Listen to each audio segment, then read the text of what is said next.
Shalom, welcome to Tanya Wide Open G4. We're up to chapter 7 now. Chapter design. Okay. So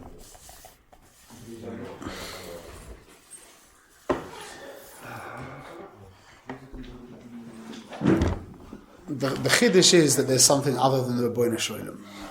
That's a chiddush. In some ways you could say that Chassidus, or call it just reality. There is something? The chiddush is that there's something what? Other than the Rabbeinu Shalom? Ain't no about them. Yeah. Liebe de MS? No. But that's the difference. The difference between us and the Umas Oilam, who've like got their stuff together, is that we're machshiv this world. And if we weren't, then you wouldn't care about kashrus, you wouldn't care about tefillin, you wouldn't care about zman, kriyashma. Why is it a chiddush to be? Why can't we be machshiv in this world that say that there's only Hashem? That's the point. Okay. The chiddush is reality. See, the you could maybe say it like this, that there's a book called Return of the God Hypothesis. You heard of this book? By Stephen C. Meyer.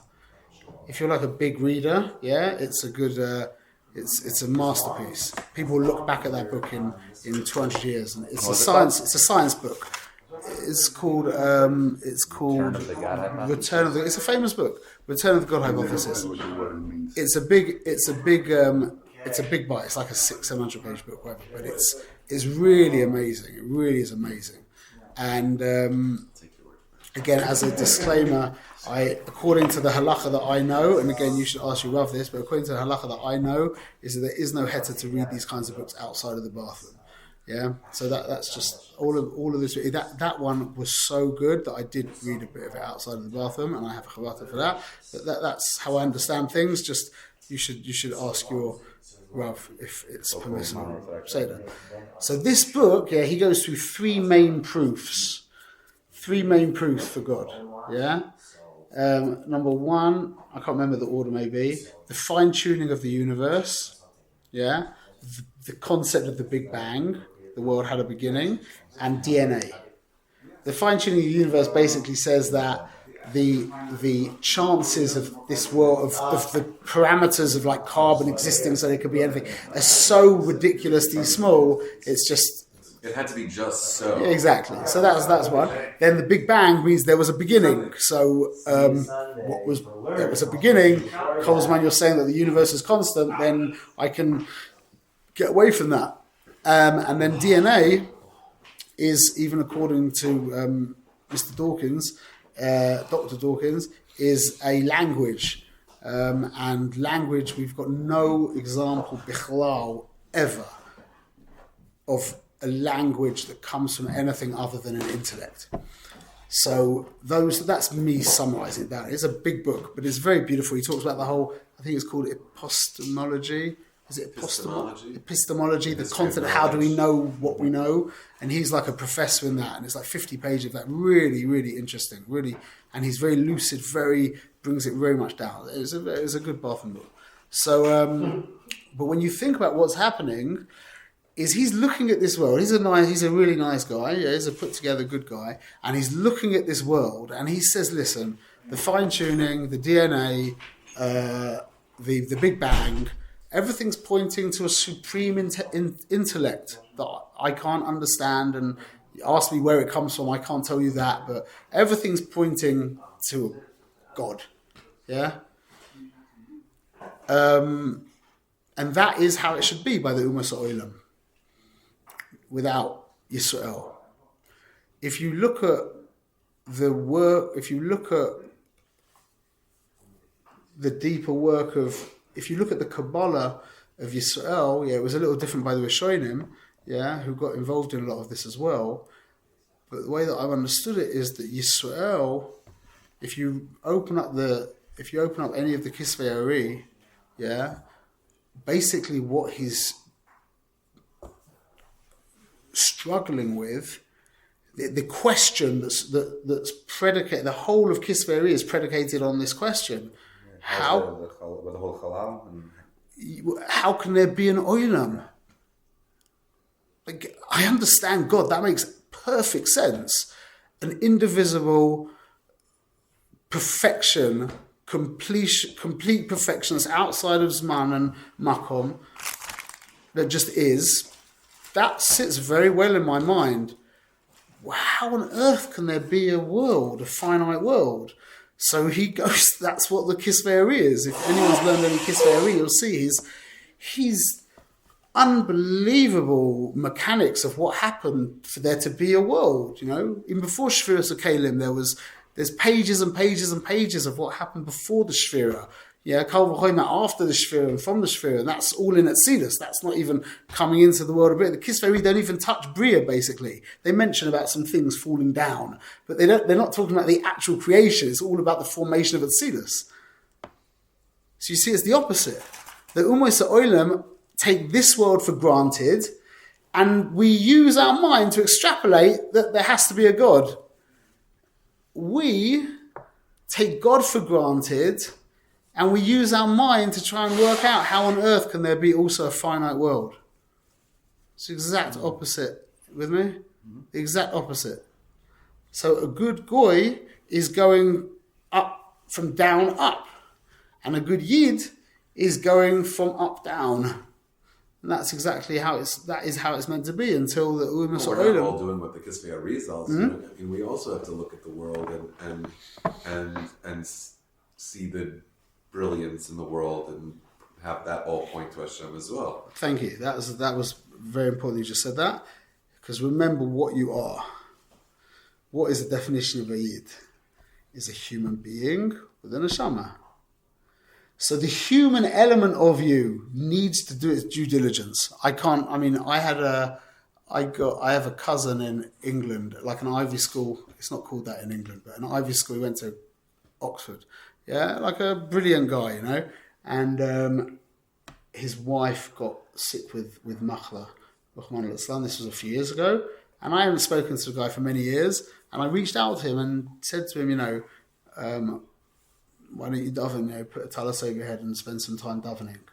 And I never knew. He was like, don't you know that I'm like the most religious atheist you could ever meet? I was like, no, it's so interesting. We had it must have been about a 5-year dialogue. This was maybe 4 years. I don't know how many years, yeah?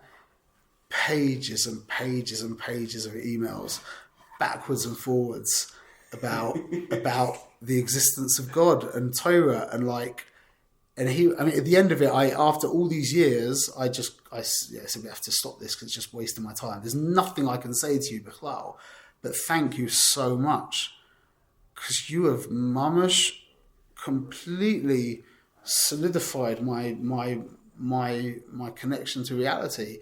Mitzad my goof. My goof is. I'm in such a good place now in appreciating the reality of Torah, because Torah's not predicated on blind faith, bichlal. It really isn't, no matter what anyone says about Emunah Pshuta. Emunah Pshuta does not mean I believe. That's not for Yidden. You've got 3 kinds of Emunah. You've got Emunah D'Shtus, Emunah D'Shmiya, and Emunah D'Re'iyah. Stupid Emunah, audible Emunah, and visual Emunah. Yeah? The idiots of the world have got stupid emunah. You just say, I believe. You can believe whatever you want. That's just stupid. Audible emunah D'Shmiya, is based on rational understandings. Like if you listen to our cousins of this generation talking, go online and listen to their proofs for the Quran, v'chule, yeah? Listen to their proofs for God, for some kind of ultimate intellect creating the world, and it's fantastic. The minute they start talking about their book, any proofs for their book, you'll literally laugh your head off. I thought, when October 7th happened, I did my due diligence, and I thought they would have discovery seminars like how we have. I'm sure they've got very compelling proofs for the reality of the Quran, yeah? And I spent some time looking into it. And I was absolutely shocked by how you can't even call the evidence flimsy. There's no reason to believe in that book that I can see. No reason except for a few like very vague statements that could be understood in any way that they've linked to some kind of scientific ideas that we hold of today. And they're like, well, how could that be known 1,000 years ago? And they're so tenuous, it's ridiculous. And then the other thing is like the literary perfection of the book. And again, that's a ridiculous thing. Whereas we have, a national revelation that has never been claimed by anyone else in the history of reality. That just by itself, and there's a bunch of other stuff as well, that just by itself, which is really should be the foundation of our human belief in God, that is so compelling. And what's even what I found having talked to my cousin about is even more compelling than that. Yeah. And that should be the most compelling piece of proof there is for God. For revelation. Yeah. Which means for the Torah, not for God. That's why in the Yud Gimel Akarim, the way it's written in the Siddurim, it says Ani Ma'amin B'Emunah Shlema Shebo Yizbach Shemoi Hu Boyu Manig. Why isn't the first one Ani Ma'amin B'Emunah Shlema Sheyesh Boyrei Olam? Number 2 should be that he is Boyrei Umanig. Because if you've got a creation, then you've got a creator. Now, you might call that the Big Bang, you might call that the quantum fluctuations. That's what a creator who's not the manhig would look like, a Big Bang or quantum fluctuations. That's the definition of a creator who's not manhig. You with me? So the idea that there is a creator, that Father, there's a creator. The Emunah is that he's the manhig as well. If there's a Bria, there's a Boire. That's just the most simple thing in the world. But also you'll notice in the Anima means that there isn't Anima mi Memunah Shlema Shahaya Mamad HaSinai. Enough. There's no mention. I believe that the Torah that we got from Moshe is emes like me. You could say maybe that because you believe that the Torah is emes, you have to believe in the stories in it, and therefore you believe in Mamad HaSinai. But give me the tenet of our faith is that the Torah got given to the Am Yisrael at Har Sinai. Make that one of the Anima means. Why is it not an Anima mean? It's because you don't need a Emunah for that. That's just, you need a Emunah to not believe that. You need to take a jump to not believe that.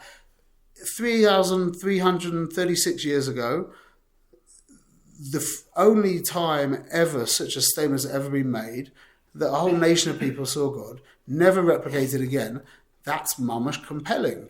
That's really compelling. But this is, for me, having spoken to my friend about this, what's more compelling than that is the fact that you can poo-poo it away so easily. That, for me, is that's the clincher. It's so compelling, but at the same time, you can just go, oh, don't be so stupid. Isn't that the rock and the name in the rock? Isn't that the point of that mashal of the rock, with the name carved into the rock? The people can't see the rock anymore. They just see the name carved in the rock. What's that got to do with? That you can see it so clearly, and yet it's so clearly, like it can be so. Oh, denied. I'm not sure. I hear what you're saying. I don't know. I have to think about that. But just the idea that it can be such a compelling proof, that can be like, you can't. How does it work? You can't have such a compelling proof that you can just go, oh, don't be stupid. You watch what's his name? O.J. Simpson killing his wife on video. Yeah. Nowadays you could maybe say it's, like AI, deep fake kind of thing. But go back a year ago, yeah? You can't just poo-poo that away.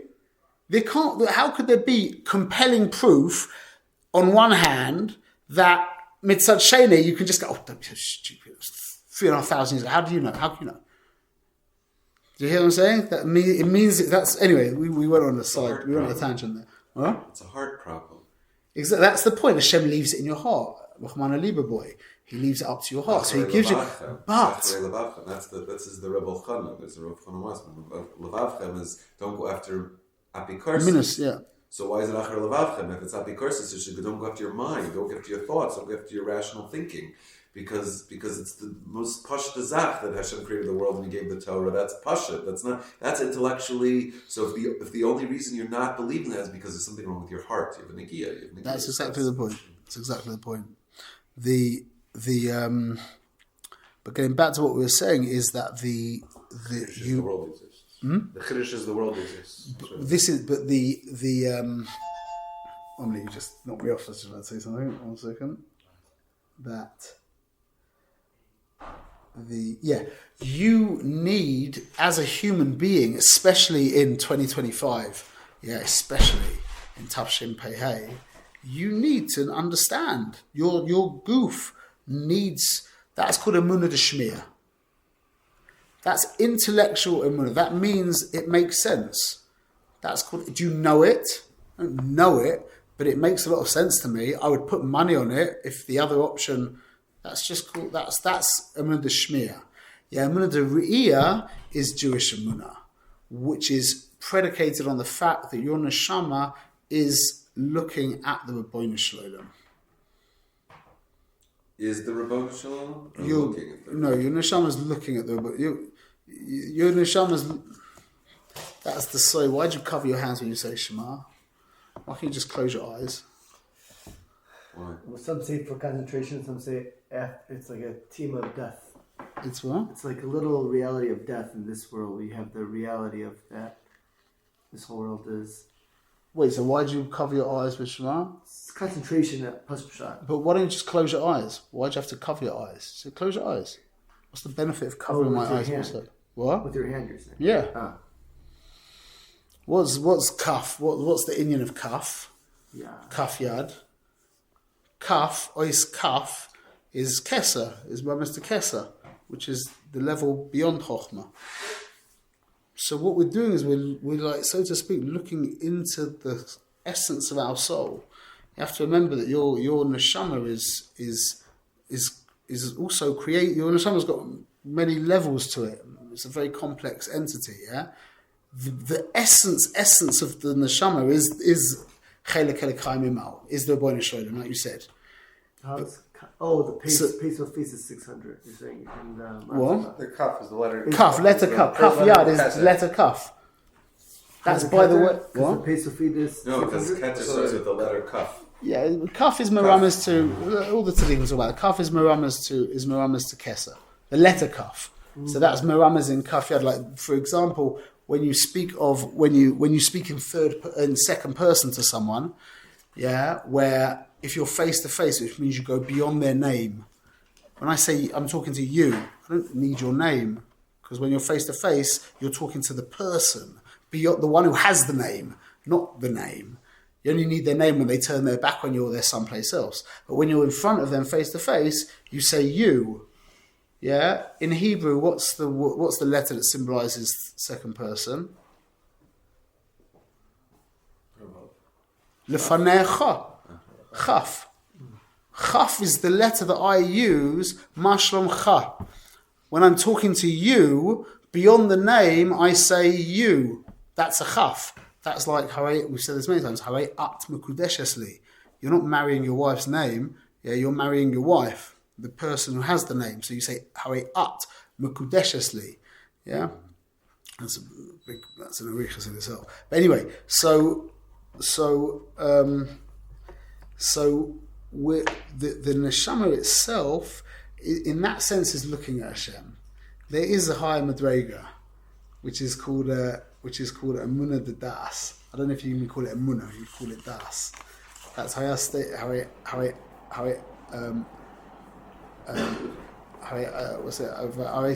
Astichli be'emunah v'yadates Hashem. Yeah, that's the madrega where you're not looking at Hashem anymore, which would mean looking at the essence of your soul. That's what you're doing in Shema, is you're looking, so to speak, in the essence of your soul. You with me? Because you can't call that Yisrael. That's the Ribbono Shel Olam himself. So it's a tzivui to Yisrael to look into the essence of your soul, to look into your soul, and then to bring it down through Shmiya. The whole avodah of Shema is Shmiya. Shema, bringing it down into the goof. And if you look through Shema, you have a sitter here. Jason, in my pocket. So if you go through the progression of Shema, you'll see. It goes to Re'iyah. What? It goes from Shmiya to Re'iyah. Well, look at how it works. It's very connected to the portion of all the leaves. That's what all the portion says leaves. It says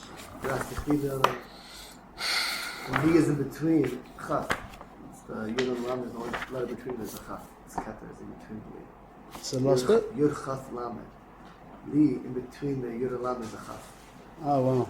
It's one of the Shkoyach. connections. Shalom is similar Indian is Shin at the beginning, Mem at the end, with Lamed Vav in the middle. So real Shalom is when you realise that when the pneumius of your name, Shem, is Loi, is Ruach. That's real Shalom. There's no other Shalom. Everything else is just immunus. So Shema, what's the first, when you say Shema by yourself, yeah, you add in Kel Melech Ne'eman and Munah, yeah? Then you've got a big ayin and dalad, yeah? Ein Eidos bli Re'iyah, that's the Indian of Re'iyah, yeah? Eidos has to be with Re'iyah, there's no Eidos with Shmiya. Eidos is Re'iyah. But then it's Shema, so it's the Neshama, the avoider of Shema is, see again, a Jew is not a Neshama, a Jew is a human being with a Neshama. And our whole avoid in this world is being Makadish, the human being part of us. The Neshama lo tzrich tikkun. It doesn't, the Neshama's givoldik, yeah? The whole point is bringing the Rabbeinu Shalom into this world. So what's the ikka tikkun? Like we're fixing, this is again the parrot we're learning about. You know, right now this table is being elevated, yeah? We're learning Torah on this table, so all the wood and the little people who made it all going up to Hashem, yeah? This coffee hopefully is going to Hashem, yeah? The clothes that you're wearing, yeah? We understand that, yeah? The lulav and esrog and all the chomer of this world is going to Hashem. What's, with every single mitzvah you do, there's a tzad hashav of what you're offering to Hashem. There's not one mitzvah you do that you're not giving this to Hashem. Like when you're shuckling lulav and esrog, you're giving the peiros and whatever. When you're putting on tefillin, you're giving the oiros and the ksav. When you're giving tzedakah, you're being makadesh the money. Yeah. What's the tzad hashav of all of them that you're always offering to Hashem that you can't not be offering to Hashem? Huh? Time. That's good. But there's mitzvah shleina zman guama, so not It doesn't always. matter. It still takes time to do it. Okay.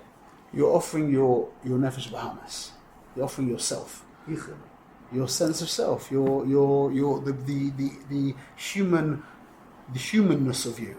That's always going back to Hashem. That's the. You're saying like the famous quote people say, "You're not a body with the soul. You're a soul with the body." You're saying punk fakir. The opposite is true.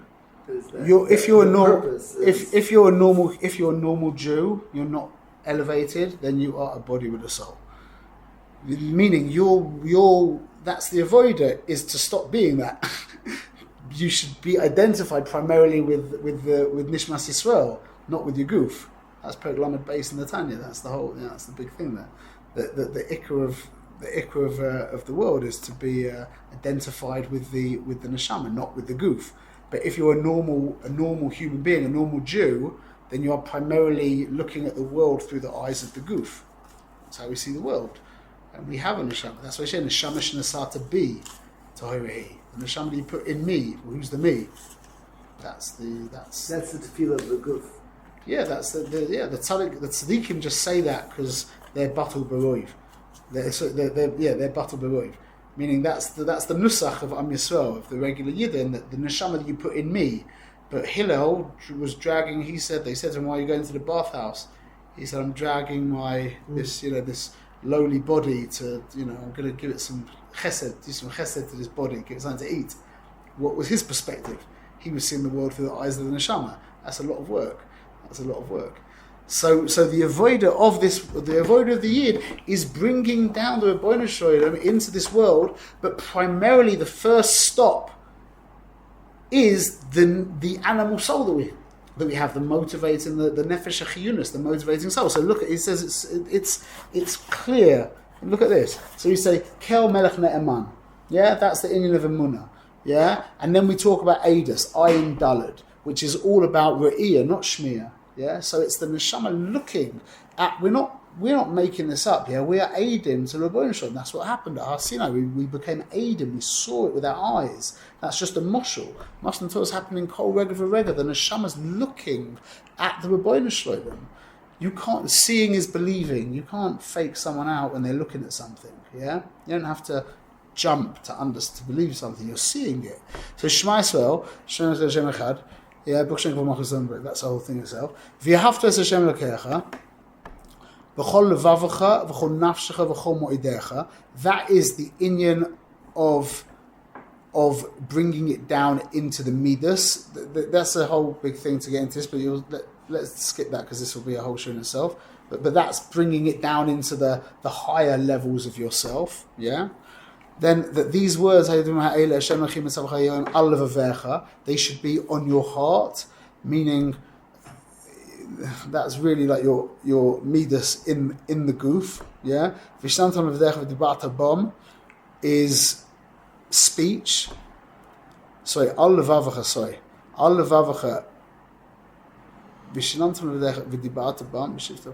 Al levavacha is machshava.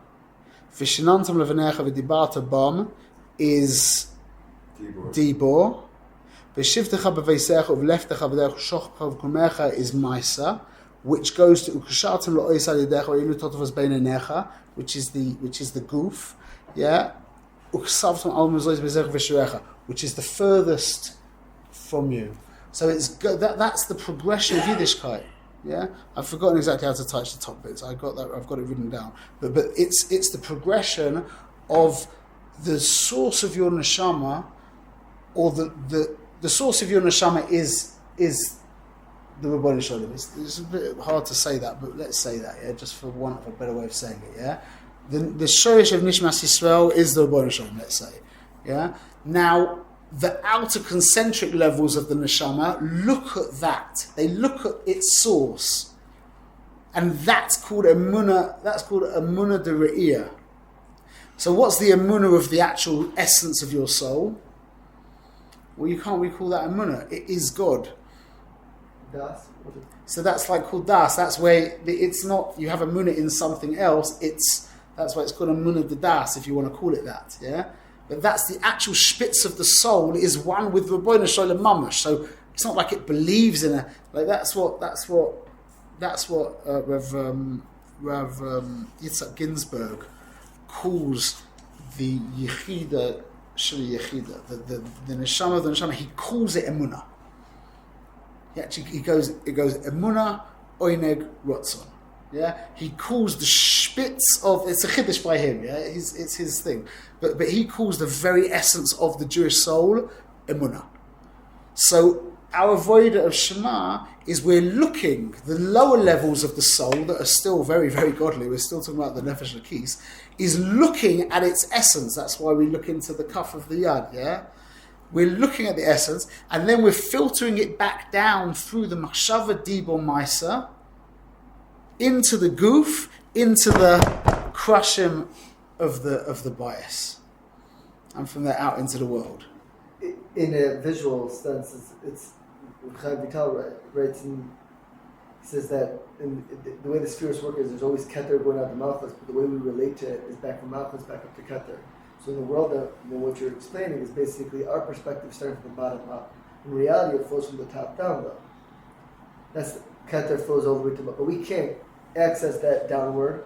So in our world of our goof, we use the bottom place, but we use the higher faculties of our keter chachma. But it's not top down. It's actually bottom up when we're connected back to Hashem. Connect to ourselves, we have to use our keter. But when we connect back up to the spheres, we're starting from malchus back up to Yesod, all the way back up to keter. But the avodah of tefillah is climbing up through the oilamos to the point where Shemona Esrei is at Tzilus, and at that point, you really the way to think about Shemona Esrei that I've found to be the most, I can't think of a word for it. Yeah, you'll hear what I say. It doesn't do it justice. Is Shemona Esrei is a conversation between the Shechina and the Kodesh Baruch Hu, and it's going through your mouth. Think of it like that. Where are you? Hashem Shefasai Tiftachu Fiyah Gidul Secha. You are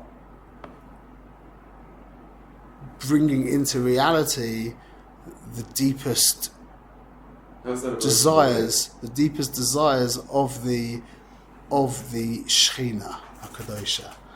Where does it say anything about yourself in Shemona Esrei? Yourself? There's a lot of bikush. So it can definitely It's seem like we're very asking a lot of slalom. things about ourselves. But you're not. Look, you never use I one time in Shemona Esrei. Only after when you get to Elokai. But Feder, yeah, there are a couple of things. Everything. No, but it's all new. It's all new. It's all third. It's all third person. Everything new is God for other. It's between me and God also. There's two levels of Salach Lanu Avim Kichatak. The plural is also me and God. It's that we, me and you, Hashem. The most helpful way of approaching Shemona Esrei that I've understood, that I've learned, is it's not about you. If you've got stuff to ask for, you ask for it at the end of Shemona Esrei, and you can go out to the fields and ask for it there as well. Yeah, I'm just to be clear, I'm not trying to contradict it. Please try to contradict. No, I 100%. I 100%. That's my mahalach, and in Shemona Esrei, Matal says that that's the Shekhinah. What is the? It's the Shekhinah with the Bered Tzov. So and Rav Nachman has a Torah at the end of the Gemara, and it says that ideally it should just be you and God. In Shemona Esrei, it's just you and God. But really, ideally, it should just be God. So in a certain way, and that's why L'mayis and Halacha, we should be listening to what we're saying. We're listening like a listener. Like Perish Amilas is the highest madrega of Shemona Esrei, as Perish Amilas. So we should be listening to what we're saying as if it's the Shekhinah Medabered. It is. It's not as if. It's not a ki'ilu. It is the Shekhinah Medabered. And we're listening and just understanding the words Pasha B'Shat. And that's just that's really the what I bikush. said, It's no? a bikush from the Shechina for Knesset Yisrael. That's why everything is us. It is bikush, but it's the bikush of the Shechina and Galus for Tikkun. That's so we're saying it's a conversation. That's exactly what I said. You just said Yeah, it much that's better what than I'm me. saying. I thought I was looking forward to you saying opposite. I was like, when's it going to come? No. I was trying to clarify because it sounded like I was contradicting you when I said that there is a lot of bikush in it. For sure, it's a conversation between the Shechina and a bikushtika conversation. It's really a tefillah. The Shechina Kadosha is being mevakesh. That Nuk is being mevakesh from Zah. Yeah, the Shechina Kadosha is being mevakesh, is talking to Ze'ampin, is talking to a Kodesh Baruch Hu. And you're the one whose lips are allowing that to take place. That's like. And how's that about a Shabbat? Well, what is Avodah Shabbat? It's exactly what Avodah Shabbat is. Avodah Shabbat is giving your heart to the Rebbeinu Shloim. What does that look like? What does that mean? That's called Rahman Liba Boy. Rahman Liba Boy doesn't mean giving your emotions to the Rebbeinu Shloim. I learned that from many people that Chassidus is about giving the emotions to God. Yeah. Hashem doesn't want your emotion. I mean, he wants your emotions, but that's not really what he wants. He wants you. You have emotions. You have intellect. He wants the you. That's what marriage is. Hayat mukudeshesli. It's not about going like that. And That's so the like me is the Nefesh Bahamas? That's the me that he wants? The heart of the Nefesh Bahamas? maybe. Yeah, well, he He definitely doesn't wants need that. my- There's he more. has my heart, What? Nefesh Elokis, right? He's got that. That's the same thing. Yeah, so maybe you could say that. I don't know. Is this complicated? I could talk. I could speak about it, but that would be a pasha. The most simple way of understanding it would probably be that. Yeah, again, it depends on how you identify what you identify with. Because don't forget, you've got also the nefesh maskeles. That's the one that identifies with the nefesh. You're not a nefesh Bahamis. You're not a nefesh Lakis. You are the space in which those two entities battle it out. Yeah. The question is, who do you give the keys to the car to?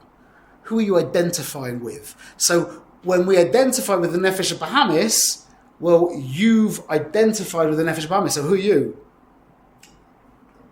There's the you that's free, that could be, that's the elevated Hindus.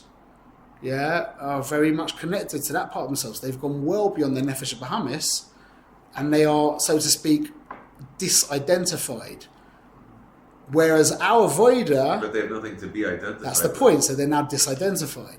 They are not Is identified that with the the point nefesh of at the Bahamas. Yud-Goy, to become disidentified in Gansen? No. The point, the way I understand the point of the Goy is Kiyam Oilam.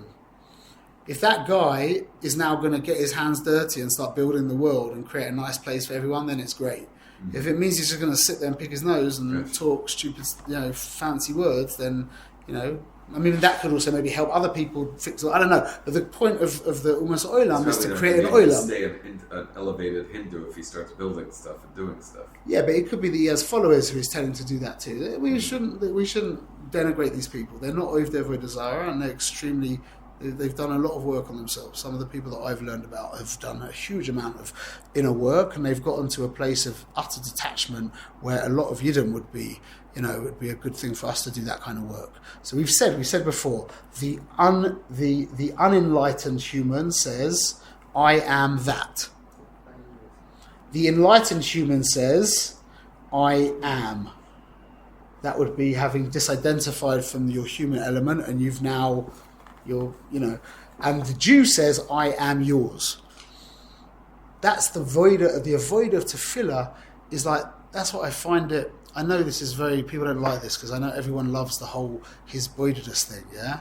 But you have to be really careful with that. Like really, really careful with his boidus, that Hashem does not turn into your pocket God. It's a big avodah to be so clear on reality that you can't fall into the mistake of thinking that Hashem is like, he's there for you. He's your valet. I'm making fun a little bit now, but I'm just, that he's there for you to feel close to. Yeah, that's also a treifkeit. Kolzman, you want to feel close to God. Yeah, you're not serving Him. That can't, like all of this, and the funny thing is that all of this stuff is, people are like, wow, what do you mean you don't want to feel close? Of course I want to feel close to God. You're not understanding. You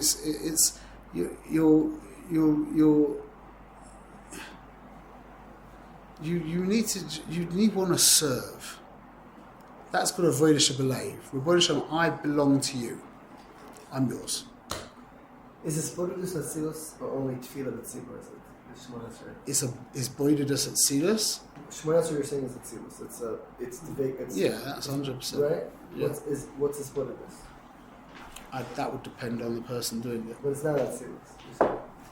If the guys are very elevated, but he's living in Atzilus Kolzman. I mean, you can live in Atzilus, but a Tzaddik Gamor, like if Rashbi went out to the fields and spoke to God, he'd be in Atzilus. That's who he was. He was just Atzilistic. So speaking to Hashem in your own words, I mean, I wouldn't think that you would go anywhere deeper than a seer. Personally, I agree. That's just my thoughts. I don't know that personally, but I know that everyone loves it, or I know that Yiddishkeit has kind of boiled down to there's not that many options left if you've got some kind of yearning for something more, So I don't know, but it's an avoider that you have to be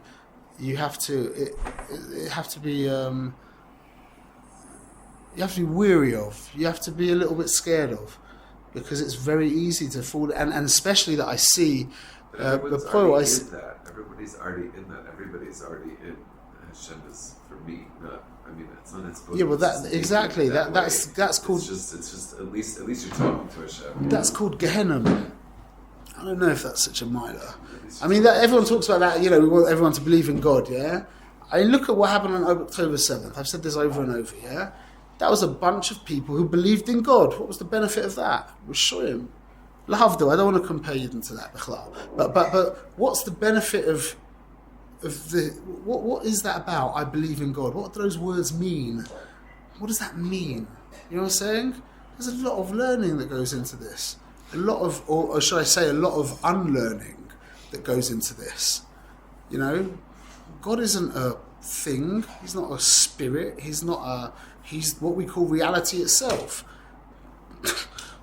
We have to work that out. So it's not like God is close to us. It's not like God is this, infinite spirit who's everywhere, all powerful, all knowing, all kind, all loving, yeah? Well, then that means there's me and him. Einod milvado means that there's only him. So to say that is an infinite contradiction, that he's very close to me. These are ideas that we have to really, that will take us to the end of our mind. That's where we're meant to go. That's what we're meant to use our mind for, is to go to the end of it and then look back and say bye, but not to just give up the mind. You use the mind to jump out of the mind. That's called the handle from the forest. The handle for the axe comes from the forest. How do you cut down the forest? With a wooden axe. Meaning you cut down your mind. The avoider of emunah pshuta is from Lashon lahafshit. Meaning it's a munah mufshat. You know what mufshat means? To strip away from all the other stuff. How do you take? That's a big avoider, taking the hide off an animal. It's not. I believe that's not what it means. Bichlal, simple emunah. It means a munah that's mufshat from all tsura. How do you get there? That's called looking at the Rebbeinu Shalom. Otherwise, kol zman you're hearing it in your ears, your mind. You're hearing it now. That's a tsura. That's the highest level that Umas Olam can come to. They can come to a very, if they're really diligent, and the word I think is earnest. I like that word. I learned that just recently. If they're genuinely earnest, then they can come to an incredibly elevated surah of Hashem. But the only way you leave surah of Hashem behind is when you're looking at Hashem. So the neshama doesn't have a surah of Hashem. The neshama knows Hashem itself. You with me? We said this last week. The difference between listening and hearing, listening and seeing, is when I describe something to you. Yeah, you piece it together. You put a picture in your mind of what I describe. You piece it together from stuff that you've already known and seen. Yeah. When I show you a picture of this thing that you've never seen in your life, you're like, wow, never saw such a thing. Now your mind expanded. So shmiya is the avoider of taking an idea into my space. I bring the idea to me. Re'iyah is the idea brings me to it. So re'iyah is an expansion of self, and shmiya is a diminution of the idea. You understand what I mean? Does that make sense? Say it one more time. When I describe to you a kind of building, yeah, I say it's got very shiny glass, and it's got big metal pillars, and like the book I'm reading right now, I'm reading this beautiful book called The Last Slave. You have this book about Mitzrayim. Did you get that book? You said you were going to read that book. Remember The book that I bought over there? No, it's called The Last Slave. It was for the Seder's preparation for. It's a beautiful storybook from the perspective of an Egyptian girl who's like a maid for Basia. It's really beautiful. I'm really enjoying it. Read a few pages a day, and I never ever read fiction, ever. So this is fiction. It's based on Chazal, but she's painting the picture of the palace and the paro with the lions and his jewellery, and she's not saying much. I've got these beautiful images in my mind, but they're all made of images that I've seen in my life. Well, how can you create a place that you've never seen in your life? You can't do that, You're just putting it together from things that you've already seen. So I'm reading her words, that's shmiya, and I'm putting together a picture in my mind using all of the things that I've seen in my life, and I've got this beautiful palace with, marble pillars and Whereas if she was to show me a picture of Paro's palace, I'd be like, wow. My mind got taken to a new place. Kolzman, you're reading a description of something. You didn't go to a new place. You just made a novel configuration of all the shtuyot in your mind already. I shouldn't say shtuyot. Of all the stuff in your mind already. You made a novel configuration of it, Whereas when I show you a picture of this place, you'll be like, wow.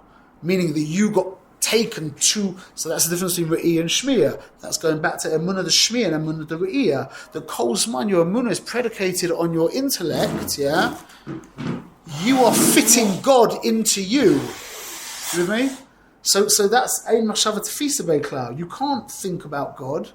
Anything you think about God is completely wrong. The only thing the closest you can get to think about God is by learning Torah. Then you're really thinking about God. It's funny because you could be sitting there, having one of these nouveau rabbis give you amazing ideas and this and that with Seamus and letters and music and the whole thing, and you're like, wow, and you're having a real kind of experience. I've seen this happen. Yeah, people have real experience. Yeah. You didn't even begin. It's not even comparable. Your connection to the Rebbeinu Shalom when you're saying Shema Yisrael Hashem Elokeinu Hashem Echad, and as you're touching it, that's a mitzvah of Yichud Hashem or v'chulei, yeah. But it's all, you got it in front of you. What are you looking for? Just mamash take the time out. The time that this book is a big one, but the Siddur demands, yeah. Take the time out and give it the respect that is due to this sefer, as opposed to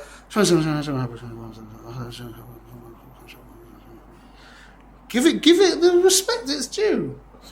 Then you want to kesher to Hashem, or no, you really just want to feel something geschmack. What is it? What do you want? You want to serve him mamash, or you want to feel something? I think people are afraid of giving up on their, like, if I'm doing Torah mitzvahs to get a good life, then I don't want to give up on that to serve Hashem, because then what's going to do with my life? Hashem's just going to make my life hurt even more. Like, I'm trying to do this to protect myself from Hashem, and you want me to give it up for Hashem? That's the irony. Who's going to take care of me? This is the irony of the whole game. The irony of the whole game is when you get to Shalom is shame, with the panemius of shame being lo yizbrach. When you realize that you're a creation, that you belong to Him, like your car belongs to you. What would you do if your car started doing stuff unto itself?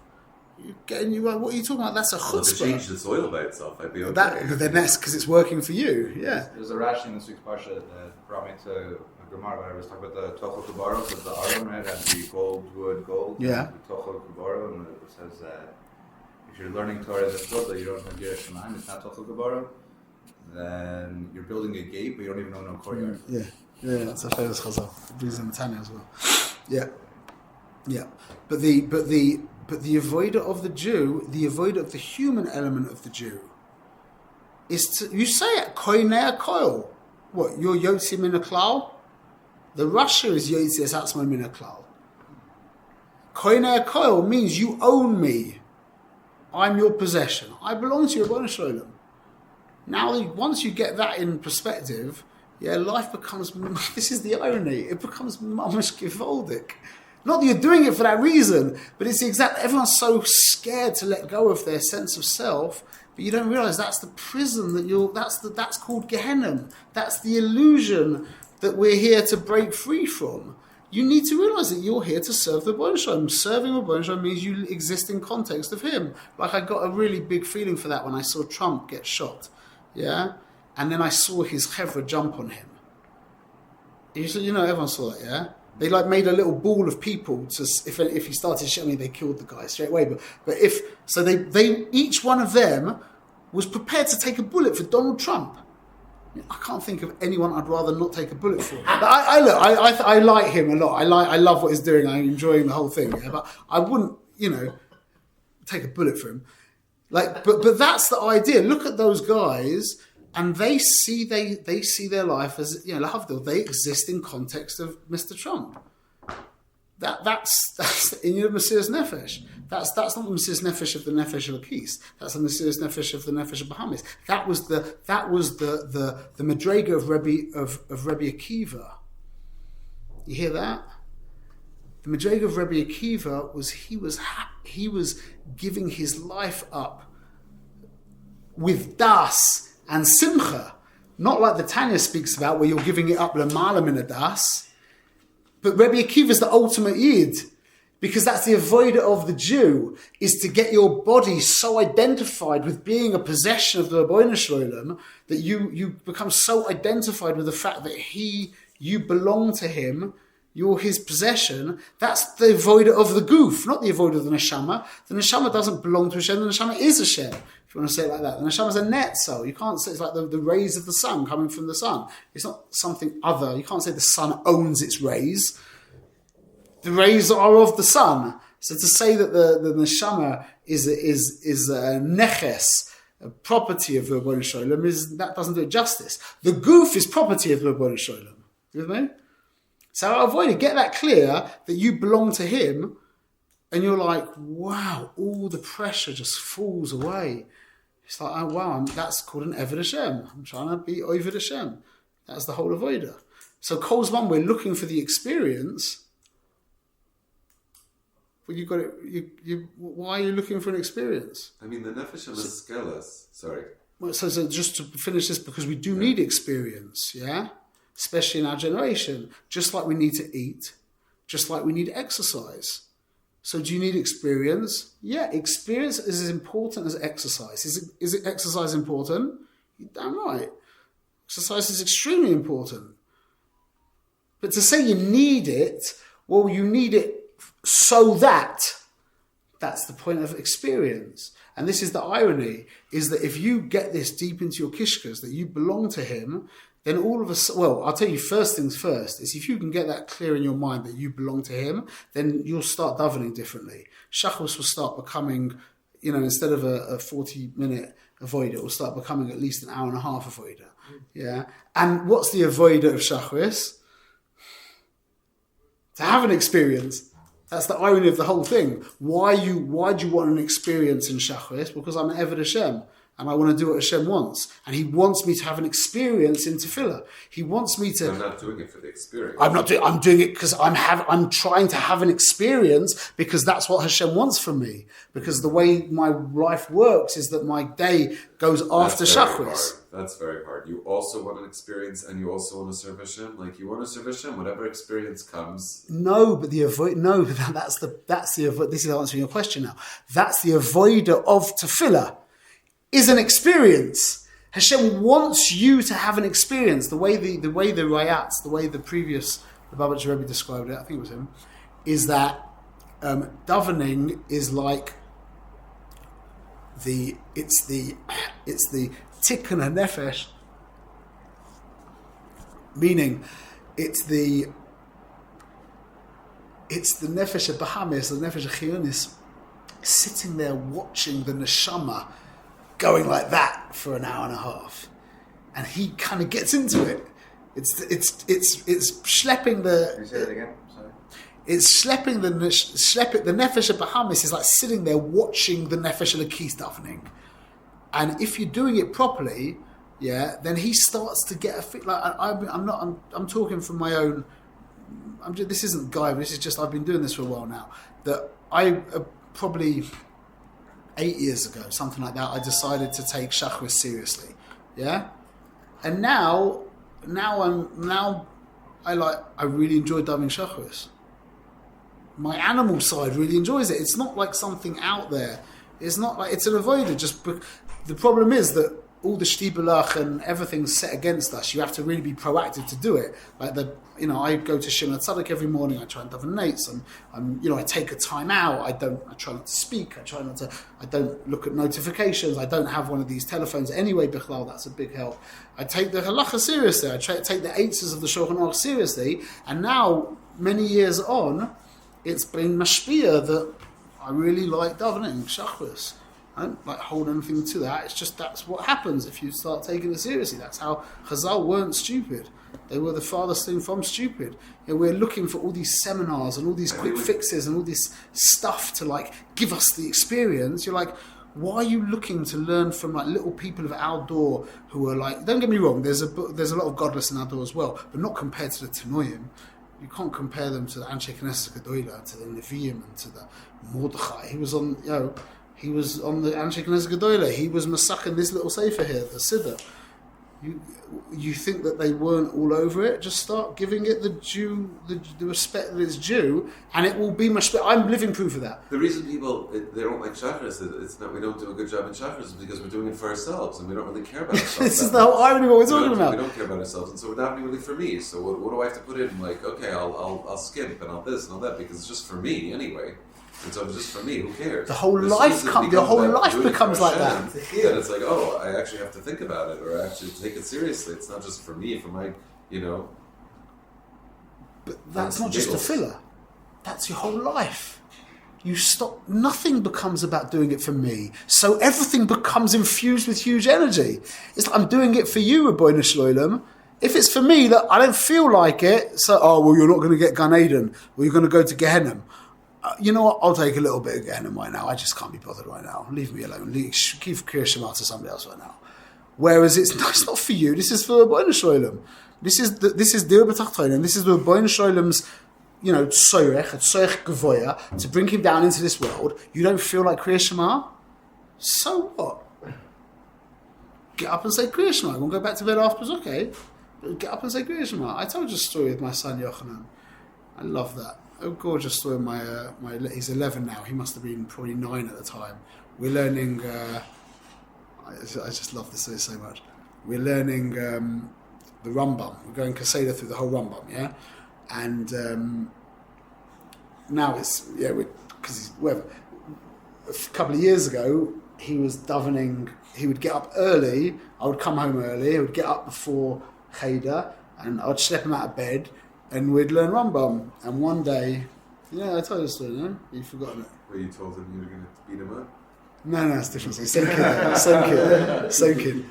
But it's funny, Hashem gave me all the stories with my son Yochanan. Literally, I've got like 10 very important lessons that I learned from Yochanan. And less from others. Anyway, so he's lying in bed, and I come and I'm waking up. Yes. Yochanan, get up. Come, gotta, used to joke, we've got to learn Rambam. He's like, Abba, I'm so tired. And I'm like, Yochanan, I don't care. And I said, and you know what? There's 8 billion people in this world, and none of them care as well. No one cares that you're tired. So why are you being Polish Min HaTzibur? You should also not care. Get up. And he got up out of bed. And that changed his life. Those few words changed his life. You should see what he's like now. Not just that. There's a few other things as well. But those words have been mashpir on him. And he's like, he's there for others. He's really there for others. That's called being a successful parent, I think. When you look at your children and you see that they are not concerned about themselves and they care about other people. That's the goal. Not memorizing Mishnayos. That will come. Because if this is the funny thing, if the guy has stopped caring about himself, when I say not caring, doesn't mean not taking care of yourself, it means not taking yourself so seriously, well then you're going to learn Mishnayos. Well, you learn Mishnayos. And you're going to learn the Gemara. Well, you learn the Gemara. And you're going to learn the Medrash. And you learn the whole Torah. But when you're a bit, so you understand it's the foundation of everything. And this is what we've said many times, is that we look at the world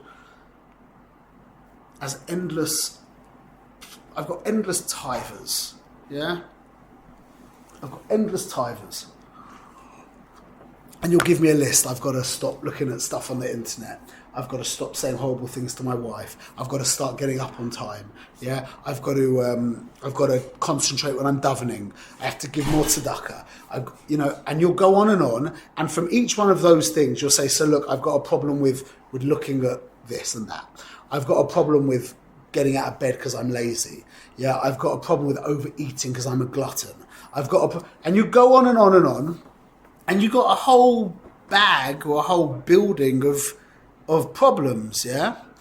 But if you get to the root of it and you realise that the problem is that you take yourself too seriously, that's the silver bullet to the whole thing.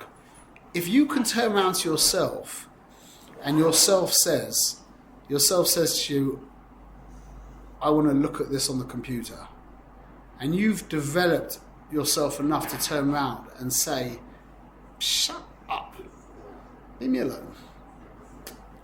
meaning you've become disidentified from that voice enough. Well, now that's not just going to help you not looking at filth on the computer. That's going to help you not saying that horrible word to your wife. That's going to help you not overeating when you're for supper. That's going to help you to give more to. That's going to help you in every. Do you realize that's the foundation of the whole thing? So because we're caught up in a chetzonius way of looking at the world, we've got this and this and this and this and this, and there's the avoidus. There's tikkun einayim, and then there's tefillah, and there's all the different avodas. Yeah, there's lashon hara, and. But you realise that if you can just start saying no to yourself, which is predicated on all of these things that we're talking about, just taking yourself less seriously, well then all of these avoiders, you just go up in all of the avoiders, because it's the same sense of entitlement that makes you speak lashon hara as it is that makes you look at that girl on the street. You want to look at that girl on the street and you want to say that horrible word. Okay, so if you're looking on the chetzonius, then you've got lashon hara and shmiras einayim, ein kesher. They're two completely separate things. But when you realise that if you're able to just turn around to yourself and say, no, that's asa, then you're not going to say that and you're not going to look at that. I think it's important at this point to point out that it's not all or nothing. That any single delay that you can, put in or to delay some kind of gratification with this, even if you ultimately fail or ultimately give in, it's just to identify for that second as this, like, I'm not going to give myself this because I'm not the balabas. Yeah. That itself is so unbelievably exactly. But you can that. Oh, I've changed my whole mindset. I've really incorporated this, everything like this. But just like, you know what? I'm going to wait 5 minutes before having breakfast, or I'm going to wait another. I'm going to just wait another minute before having that chip or whatever it is. Absolutely. Because I'm not the balabas. But you can make it even easier for yourself, like we said. Like I've said this many, many times. Yeah, I don't know if you heard this. The idea of taking one paper towel or taking one tissue instead of 2 or 3 or 4 tissues. That is so easy to do. But when you take the one paper towel, unless you look at the guy after you've taken a bunch of paper towels and feel, look at me. Yeah, then don't do it. But Kozman, you can take one paper towel and you say in your mind as you're taking the paper towel and your goof is saying, I really want 2 or 3. You say, no, I'm going to take one paper towel. Who am I to take 2 paper towels? That's so easy. And you just saved yourself. You just went up madregas in your shalom bayis. You just went up madregas in your shmiras einayim. You just went up madregas everywhere. When you're walking in the street, like we said, don't walk in the middle of the pavement. Say to yourself, who am I to walk in the middle of the pavement? Walk to the side of the pavement. And own, this isn't my street. I don't own this world. I'll move to the side of the pavement. And that means that when the girl walks in front of you and you're like, I want to look at her, you can turn around to yourself and say, you're not allowed to look at her. Who are you to look at her? That's Asa. And now, do you hear what I'm saying? So it gets even easier than having to... The fight is before the actual Nisayon. The whole world, like we've said again, when you park in a parking space, don't take up 2 spots. And be miscovered, say into your mind, who am I to take up 2 spots? You know what I'm saying? And this is the irony again of the whole thing, is a lot of people would be, if they're listening to this online or they're thinking that, then you become you lose all your confidence and you become a schmutter and everyone treads all over you. No, it's the exact opposite. You know what happens? Is that when you start doing all these avoiders and you keep saying to yourself, who am I to do this? Who am I to do that? Who am I to interrupt this person? Who am I to do whatever it is, yeah? And what happens is you start taking that side of yourself less seriously, which means you can start actually doing things that you want to do that other people aren't able to do. Meaning you become an effective person. Meaning you want to get that project off the ground, yeah? Most people just sit and talk about their projects to me, yeah? Who gets projects off the ground? And you can do it now because you're like, well, I can't do this, I can't do that. You're like, who are you? Like what we've said before, yeah? The same mindset that says, well, who am I to walk in the middle of the street, is the same mindset that says, well, b'makom she'eino ish yishtadol liyos ish. Who am I to not take the amud right now?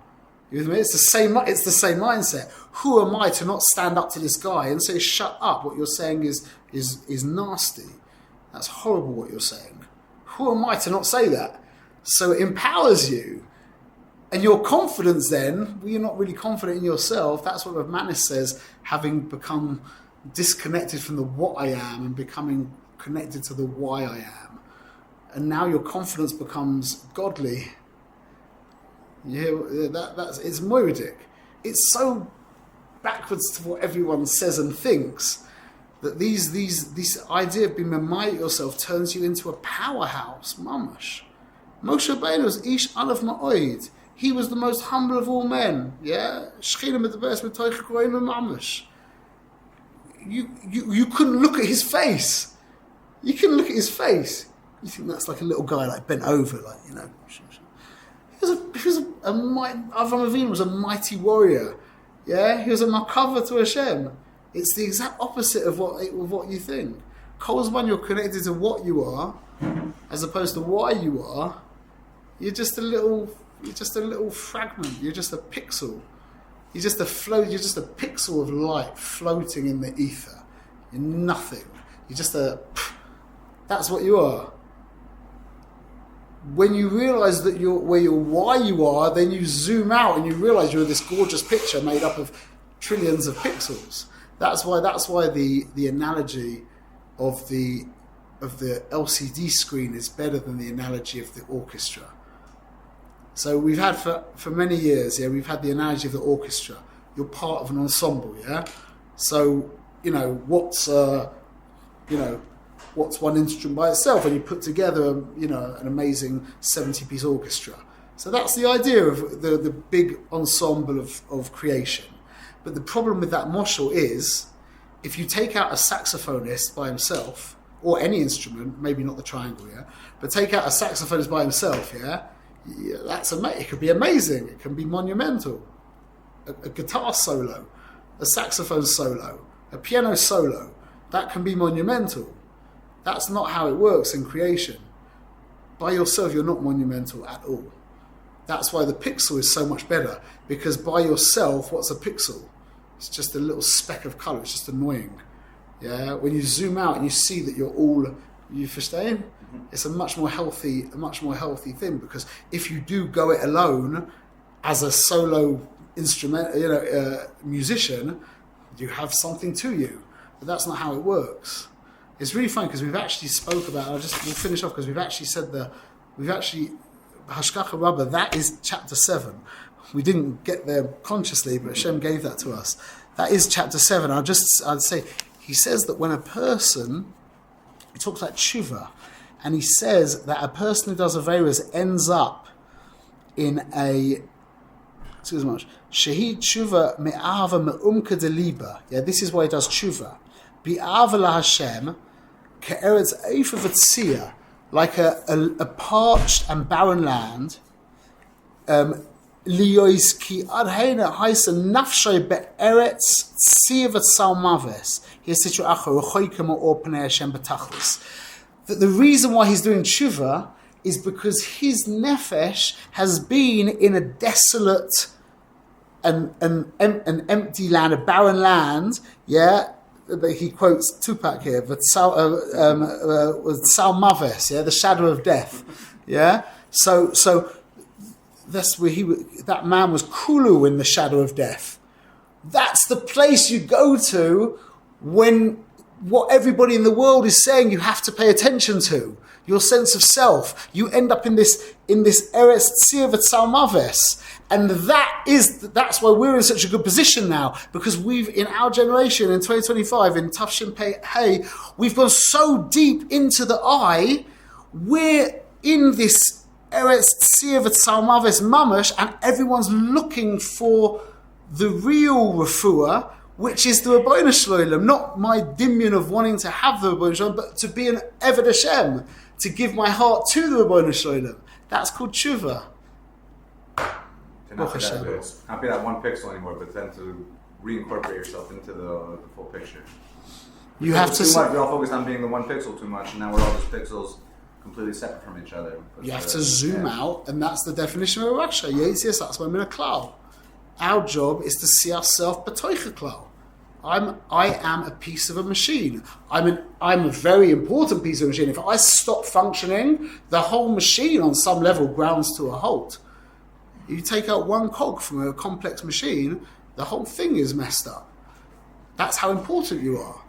You're a vital organ in this thing we call creation. Part of the machine. But you're exactly. But you're part of a machine. You have no independent relevance. There's no significance to you being the little screw.